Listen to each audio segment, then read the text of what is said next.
थे। एक दिन अपने बच्चों को सभी बैठा करके और सुंदर सत्संग कर रहे हैं। बता रहे हैं कि बच्चों ये बताओ कि ये शरीर तुमको किस लिए मिला है।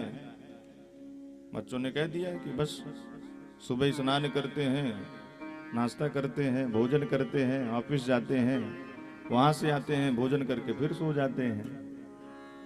सत्यदेव जी कहते हैं कि बेटा ये शरीर खाने पीने के लिए मिला है क्या? मनुष्य का इतना सुंदर शरीर भगवान ने तुमको दिया है तो खाने के लिए नहीं मिला है, घूमने के लिए नहीं मिला है, ये उपासना के लिए ही मिला है, ना कि वासना के लिए। तो बड़ा सुंदर सत्संग दे रहे हैं अपने बच्चों को। और हर गृहस्थियों को चाहिए कि घर का जो मेन मुखिया हो, क्योंकि ऐसे सत्संग तो साल में 2-4 बार होते हैं हमारे नगर में या कि गांव में या कि मोहल्ले में, रोज तो होते नहीं है।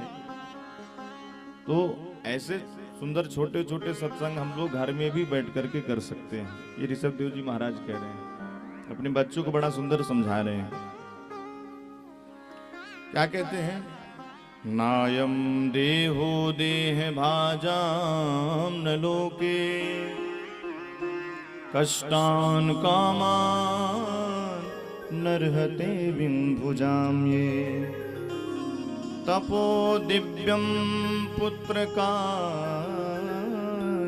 सत्वम शुद्धि तस्मात् ब्रह्म सौख्यम त्वनंतम। ऋषभदेव जी कहते हैं कि बच्चों, ये जो मुक्ति का ताला तुम्हारे सामने लटका हुआ है ना, इसको खोलने के लिए एक ही चाबी है। तो भगवान ने 84 लाख चाबियां बनाई हैं, और ये मुक्ति के ताले पर केवल मनुष्य योनि रूपी चाबी ही फिट होती है, बाकी सब नहीं फिट होती। गुच्छे में चाबी तो 84 लाख हैं, लेकिन उसमें से मनुष्य रूपी चाबी ही इस मुक्ति के ताले को खोल सकती है, बाकी नहीं खोल सकती। तो मैं अब जा रहा हूं जंगल भजन करने के लिए, और तुमको 2 चाबी सौंप के जा रहा हूं। खजाने की 2 चाबी दे रहा हूं। कौन कौन सी? एक चाबी से तुम लोग मुक्त हो जाओगे, भगवान के धाम को जाओगे, एक चाबी का आश्रय लोगे, और एक चाबी का आश्रय लोगे तो तुम लोग नरक में जाओगे। कौन कौन सी चाबी है?